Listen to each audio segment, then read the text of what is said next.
요한계시록의 원 제목은 계시록 1장 1절에 잘 나와 있습니다. 예수 그리스도의 계시라. 예수 그리스도의 계시라. 이것이 원 본래의 제목입니다. 사실 성경 66권 전체가 전능하신 하나님의 계시입니다. 계시란 인간이 알 수 없고 깨달을 수 없는 일들을 전능하신 하나님께서 보여주신 것입니다. 계시록에는 하나님이 전능하다라는 표현의 말씀이 9번이 기록됩니다.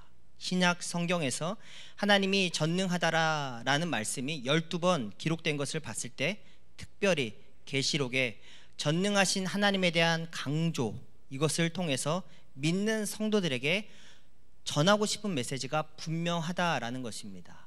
그것은 첫 번째, 계시록의 말씀은 교회를 향한 전능하신 하나님의 확실한 말씀이다, 이것을 전하는 것입니다. 또한 두 번째, 계시록의 말씀은 세상의 주관자가 오직 전능하신 하나님이다. 세상의 주관자가 오직 전능하신 하나님이다. 세 번째는 구원은 전능하신 하나님께서 보내신 자 그리스도 예수를 믿는 것, 이것입니다. 그리고 마지막 네 번째는 전능하신 하나님을 믿는 성도들에게는 반드시 하늘의 상급이 있다라는 것을 우리에게 말씀하십니다. 그러므로 전능하사 천지를 만드신 하나님 아버지를 믿으면서 예수 그리스도의 계시를 읽는 것, 그리고 듣는 것, 그 가운데 기록된 것을 다 지켜 순종하시기 바랍니다. 1장 3절의 말씀을 함께 읽도록 하겠습니다. 시작. 이 예언의 말씀을 읽는 자와 듣는 자와 그 가운데 기록한 것을 지키는 자는 복이 있나니 때가 가까움이라. 전에 있던 교회에서 청년부를 맡았습니다. 계시록의 말씀을 전하기 원했습니다. 그러나 굉장히 전통적이고 오래된 교회여서 허락이 떨어지지 않았습니다.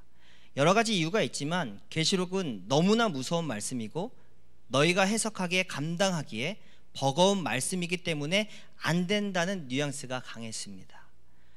존 칼빈도 계시록 주석을 쓰지 않았는데 아직도 어린 청년 사역자가 감당할 수 있는 일이 아니다 하셨습니다.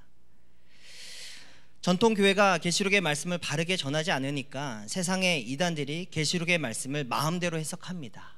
기가 가려워서 스승을 많이 두기 원하는 시대 가운데 거짓된 해석과 이야기가 난무하게 되는데 전통 교단이 이것을 전하지 않으면 책임이 있다 생각합니다.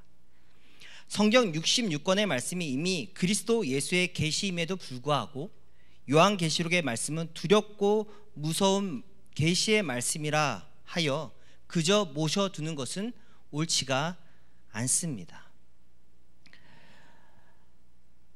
요한계시록의 말씀을 이렇게 큐티 순서에 따라 전하게 될 것을 몰랐지만 한 번은 목사님이 바운스의 요한계시록을 제게 소개시켜 줬습니다. 이렇게 두꺼운 영어 원서책인데 그 책이 마침 로고스에서 원서로 이렇게 컴퓨터에서 팔았습니다. $9에 아주 싸게. 그래서 목사님 이 책 정말 좋은 책입니다, 구매하세요 하고 제가 구매를 했습니다. 그리고 앞에 권사님이 기도하셨던 것처럼 요즘 요한계시록의 말씀을 읽고 듣고 하는데 그 새벽에 듣고 그날의 그 본문을, 영어로 된 그 본문을 물론 번역기도 돌리고 영어로 보면서 참 은혜를 많이 받고 있고 또한 도전을 받고 있습니다. 요한계시록 1장에서 6장까지의 구조를 잠시 살펴보면은 1장은 예수 그리스도의 계시에 대한 선언과 선포입니다. 그분이 왕이시다, 구름을 타고 오실 왕이시다 선언하고 계시합니다. 그리고 2장과 3장은 두 장에 걸쳐서 소아시아 7교회에 보내는 편지의 내용이 담겨 있습니다. 그리고 4장은 보좌 위에 앉으신 성부 하나님에 대한 말씀입니다. 하늘이 열리고 보좌에 앉으신 성부 하나님을 찬양하는 내용이 담겨 있습니다. 그리고 5장은 성자 예수님과 두루마리에 대한 말씀입니다. 그리고 6장은 심판에 대한 말씀입니다. 그렇게 두려워하고 무서워하는 내용들이 6장에서부터 쭉 이어집니다. 즉 4장과 5장을 함께 봐야 하는데 보좌 위에 앉으신 성부 하나님과 그리고 성자 예수님, 이분께서 삼위일체 되시는 하나님께서 온 세상을 심판하는 주권자가 되심을 말씀하시면서 6장부터 흔히 우리가 두려워하는 그리고 무서워하는 심판의 내용들이 펼쳐진다라는 것입니다. 그러므로 하나님과 어린 양 되시는 예수께서 심판을 펼쳐 나아가시는데 그 분께서 이 심판을 주관하시고 핸들링한다 말씀이 선포되고 6장부터 심판의 내용이 쭉 이어지는 것입니다. 예를 들면 마치 출애굽기에 바로의 이집트 백성들을 심판하실 때 이스라엘 백성들의 지경은 심판이 전혀 미치지 않았습니다. 오직 바로의 이집트에만 피면 피의 재앙이, 개구리면 개구리의 재앙이, 메뚜기와 흑암과 장자의 죽음의 심판이 임했던 것을 기억하시면 됩니다. 출애굽기 8장 22절 그날에 나는 내 백성이 거주하는 고센 땅을 구별하여 그곳에는 파리가 없게 하리니 이로 말미암아 이 땅에서 내가 여호와인 줄 내가 알게 될 것이라. 전능하신 하나님 그리고 어린 양 되시는 보좌에 앉으신 예수께서 우리를 거룩히 구별하여서 보호하시고 그리고 6장부터 이어지는 심판의 내용이 우리와 상관이 없다라고 해석하면 된다라는 것입니다. 그러므로 계시록을 읽으면서 우리는 마치 출애굽기를 읽으면서 느꼈던 그 안도감으로 성경을 보면 됩니다. 전능하신 하나님이 심판의 주권자 되시고 그리고 목이 곧고 이스라엘 백성들을 괴롭히는 이집트 땅에만 심판과 저주가 임하고 이스라엘 지경은 안전했던 그 큰 그림을 그리면서 계시록의 말씀을 읽어 나가야 한다라는 것입니다. 성경 66권이 이미 하나님의 말씀 예수 그리스도의 계시입니다. 그러므로 심판과 저주의 말씀을 무서워할 필요가 실상은 전혀 없다라는 것입니다. 계시록 5장 1절에 보니까 내가 보매 보좌에 앉으신 이의 오른손에 두루마리가 있으니 안팎스로 썼고 7인으로 봉하였더라. 요한이 자세히 보니까 보좌에 앉으신 하나님의 오른손에 안과 밖으로 글이 쓰여져 있는 두루마리를 보게 됩니다. 그리고 그 두루마리는 7개의 인으로 봉함이 묶여져 있습니다. 모세가 하나님께 받은 십계명 돌판을 보아도 거기에 안과 밖에 글이 쓰여져 있습니다. 출애굽기 32장 15절에 모세가 돌이켜 산에서 내려오는데 두 증거판이 그의 손에 있고 그 판의 양면 이쪽과 저쪽에 글자가 있었습니다. 하나님이 계시하시는 말씀은 마치 십계명처럼 가려져 있거나 숨겨져 있는 말씀이 아닙니다. 안과 밖으로 가득히 쓰여져 있고 반드시 계시하시고 보여주시기 위해서 거기에 글이 쓰여져 있는 것입니다. 우리 중에 계시된 십계명의 말씀을 모르는 사람이 없습니다. 마찬가지로 오늘 본문에 쓰여진 두루마리도 그 안에 쓰여진 안과 밖으로 쓰여 있는 그 글도 이미 알려주신 하나님의 계시의 말씀이라는 것입니다. 어디에 쓰여져 있습니까? 구약성경 에스겔 2장에 이 두루마리 안에 어떤 내용이 담겨져 있는지 이미 기록되어 있습니다. 에스겔 2장 9절과 10절 같이 한번 읽습니다. 시작. 내가 보니 보라 한 손이 나를 향하여 펴지고 보라 그 안에 두루마리 책이 있더라. 그가 그것을 내 앞에 펴시니 그 안팎에 글이 있는데 그 위에 애가와 애곡과 재앙의 말에 기록되어 있습니다. 네, 맞습니다. 이 두루마리 안에 이미 애가와 애곡과 재앙의 말이 기록되어 있음을 밝히셨습니다. 두루마리 안에는 애가와 애곡과 재앙, 즉 심판과 저주의 말씀이 이미 기록되어 있습니다. 그런데 요한이 왜 울고 있습니까? 능히 이 두루마리를 펴서 행할 합당한 자가 없다는 천사의 말을 듣고 울고 있는 것입니다. 2절에 또 봄에 힘있는 천사가 큰 음성으로 외치기를 누가 그 두루마리를 펴며 그 인을 떼기에 합당하냐? 하늘 위에와 땅 위에나 땅 아래 능히 그 두루마리를 펴거나 보거나 할 자가 없더라. 4절 같이 읽습니다. 시작. 그 두루마리를 펴거나 보거나 하기에 합당한 자가 보이지 아니하기로 내가 크게 울었다 말씀합니다. 특별히 여기에 쓰여져 있는 합당하다라는 단어는 헬라어로 악시오스입니다. 가치 있는, 적절한, 동등한이란 뜻으로 당시 로마 황제가 개선 행진을 할 때 사용되던 아주 특별한 단어입니다. 로마 황제를 신으로 숭배했던 시대의 악시오스, 즉 로마 황제만이 신과 동등한 가치가 있는 선하고 의로운 존재라는 의미가 내포되어 있습니다. 그런데 5절에 장로 중에 한 사람이 내게 말하되 울지 말라. 유대 지파의 사자 다윗의 뿌리가 이겼으니 그 두루마리와 그 7인을 떼시리라 하더라. 7절 같이 읽습니다. 시작. 그 어린 양이 나와서 보좌에 앉으신 이의 오른손에서 두루마리를 취하시니. 1절에 분명히 그 두루마리가 어디에 있었습니까? 하나님의 오른손에 있었습니다. 그런데 그 두루마리를 어린 양 되시는 예수님께서 취하십니다. 분명히 성부 하나님이 그 두루마리에 인을 떼실 수 있습니다. 그런데 하나님께서 그 두루마리를 어린 양 되는 예수님께 맡깁니다. 즉 심판과 저주가 풀어지면 땅에 사는 모든 자들이 애곡하고 또한 울게 될 그것을 예수님께 맡기신다라는 것입니다. 그러므로 공식적으로 그 두루마리를 펼 수 있고 뗄 수 있는 합당한 자가 어린 양 되는 그리스도 예수임을 선언하고 공포하는 자리라는 것입니다. 제가 고등학교 3학년 때 예체능반에 있었습니다. 예체능반에는 미대, 체대, 음대 그리고 연예계를 가려는 친구들이 모여 있었습니다. 제가 어디를 가려고 했겠습니까? 연예계? 체대를 가려고 준비했었습니다. 한 번은 학교에서 성경을 읽고 있었습니다. 그때 참 은혜를 많이 받아서 성경책 큰 거를 펴서 읽고 있었습니다.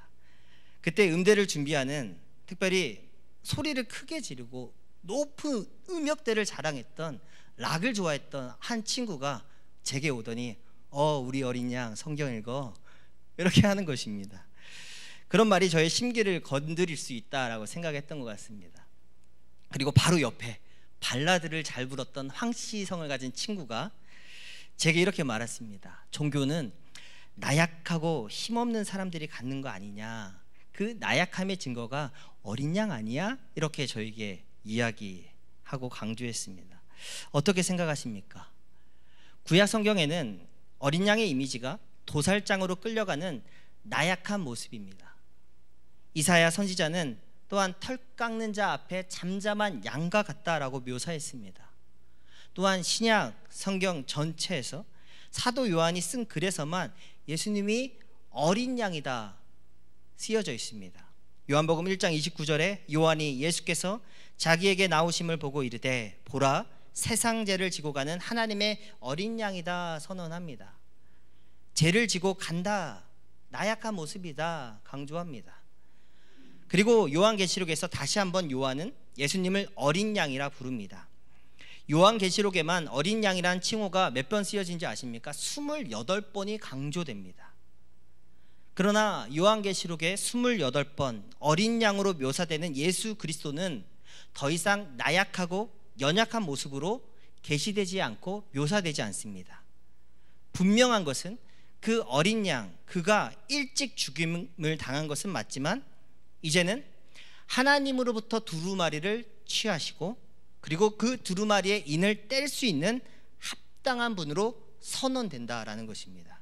그러므로 악시오스, 즉 가치 있고 적절하면 당시 신에게만 쓰여졌던 악시오스라는 칭호가 어린 양 되시는 예수 그리스도에게 쓰이는 것입니다. 즉 그분이 참 왕이시고 승리자이시고 온 세상을 구원하시는 또한 심판주 되심을 우리에게 선포하고 있다라는 것입니다. 그래서 그때 19살 때 그 친구에게 제가, 그때는 마음이 굉장히 가난해져서 예수님이 어린 양이 되셔서 십자가에서 너의 죄를 위해 죽으셨어 하고 전도했던 기억이 있습니다.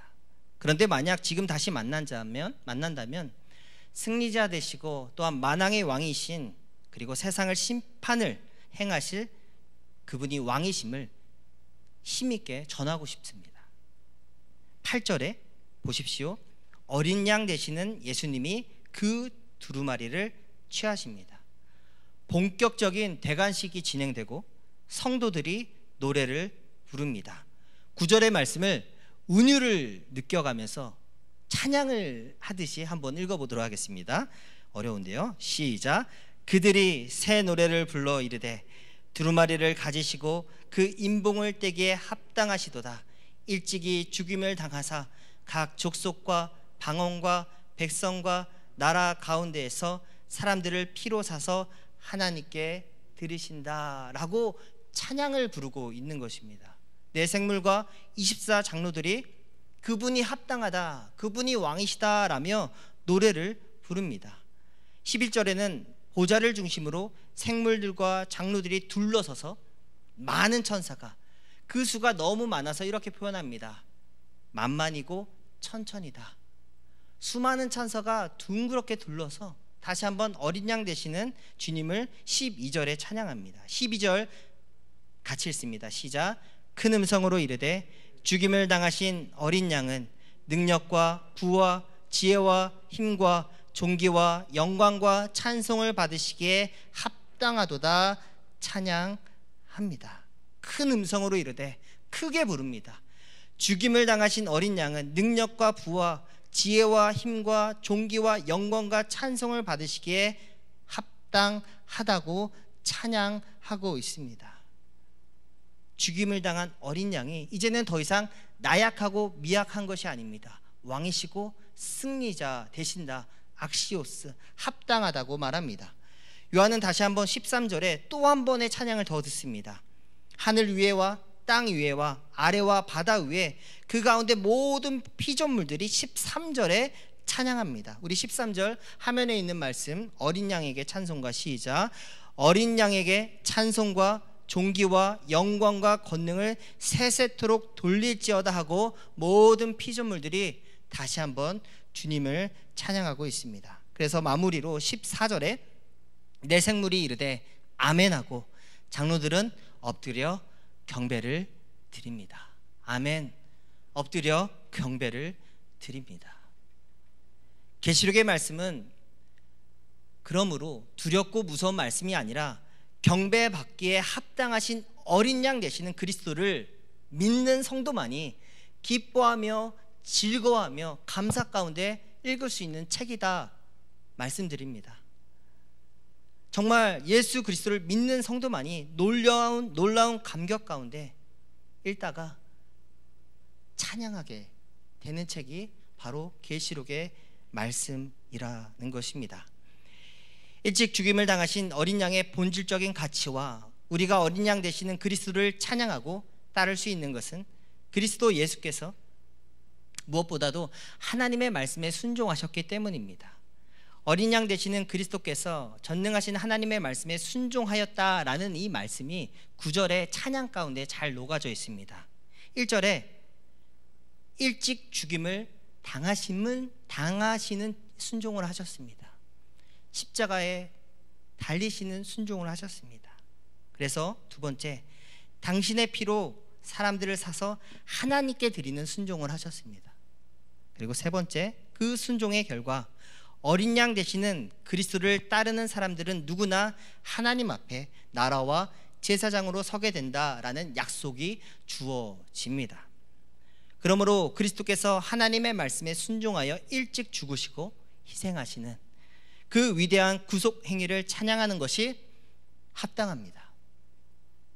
그러므로 우리도 우리 몸을 들여 하나님의 말씀에 순종하는 것이 마땅합니다. 합당합니다. 고린도전서 6장 20절의 말씀을 같이 한번 읽겠습니다. 시작. 값으로 산 것이 되었으니 그런즉 너희 몸으로 하나님께 영광을 돌리라. 우리 몸으로 하나님께 영광을 돌리는 그런 은혜가 있기를, 그런 순종이 있기를 소망합니다. 규장에서 나온 복음으로 산다라는 책에 보면은 언어 감각이 탁월해서 헬라어, 히브리어 그리고 고대 언어까지도 능통했던 어느 목사님의 이야기가 소개됩니다. 그래서 유학까지 가게 됩니다. 그런데 유학 생활 중에 병이 찾아옵니다. 참 안타깝고 참 하나님의 섭리가 놀라운 것은 뇌 신경세포 중에서 학습한 것을 기억하고 저장하는 중추 신경세포가 파괴되는 병을 얻게 됩니다. 그렇게 언어 능력이 탁월했던 분이 이와 같은 병을 얻게 됩니다. 그래서 하는 수 없이 중도에 공부를 포기하고 한국으로 돌아와서 목회를 하십니다. 목회 강단에서 설교를 할 때면 바로 앞에 있던 단락을 잊어버리게 됩니다. 아무리 열심히 연습을 하고 암송하고 또 기억해도 마치 연기구름이 사라지듯이 싹 사라지게 되는 어려움을 겪게 됩니다. 그런데 이 목사님께서 그렇게 어렵게 목회를 하시는데 오히려 지금 이 과정이 하나님께 참으로 감사하다라고 고백을 합니다. 그래서 무슨 이야기인가 계속 읽어보니까 이전에는 뛰어난 언어 습득의 능력, 그리고 그 능력과 지식과 같은 것이 자신에게 강력한 그 무기가 되어서 그것을 의지해서 정말 자기가 생각해도 잘했다라고 합니다. 그런데 이제는 오직 주님만 의지하게 된답니다. 그저 지금 내가 어린 양 되시는 예수님이 나의 구원자이심을 잊지 않는 것 자체가 감사하다라고 하면서 목회를 한다라고 이야기합니다. 그러므로 성도 여러분, 우리 모두가 그저 어린 양만 아는 바보가 되기를 바랍니다. 이번 주 주일 설교 말씀처럼 나는 가리고 오직 주님만을 소개하는, 나는 옆으로 가고 주님만을 나타내는 그러한 어린 양만 아는 하나님의 사람들 되기를 소망합니다. 목사님께서 추천해 주신 책을 읽고 공부를 하면 할수록 마음 가운데 깊은 감동이 있습니다. 그런데 그 모든 것을 잘 준비해서 전하고 싶은데 능력이 부족한 것을 계속 느낍니다. 분명히 가슴 가운데는 물 붓듯이 큰 은혜가 있습니다. 기름 붓듯이 하나님의 은혜가 있습니다. 감격이 있고 감동이 있습니다. 그래서 설교를 준비하다가 벌떡 일어났습니다. 그리고 기타를 잡고 찬양을 했습니다. 찬양하자. 어린 양 되시는 주님을 찬양하자. 이런 마음으로 오늘 하루를 보내게 되었습니다. 이번 주부터 임내 찬양을 여호와의 유월절 이 찬양으로 전하고 함께 교역자들이 함께 정하고 예배를 드리고 있습니다. 그래서 여호와의 유월절 이 찬양을 함께 부르길 소망합니다. 후렴에 보니까 이곳을 덮으소서, 주의 보혈로, 그렇죠? 이곳을 덮으소서, 또한 이곳을 비추소서, 내 안에 무너졌던 모든 소망 다 회복하리니, 또한 이곳을 지나소서, 또한 이곳을 만지소서, 내 안에 죽어가는 모든 예배가 살아나게 될 것을 고백합니다. 주의 피로 우리를 살리셨고 주의 피가 지나가는 모든 곳이 살아나고 예배가 회복하게 될 줄 믿습니다.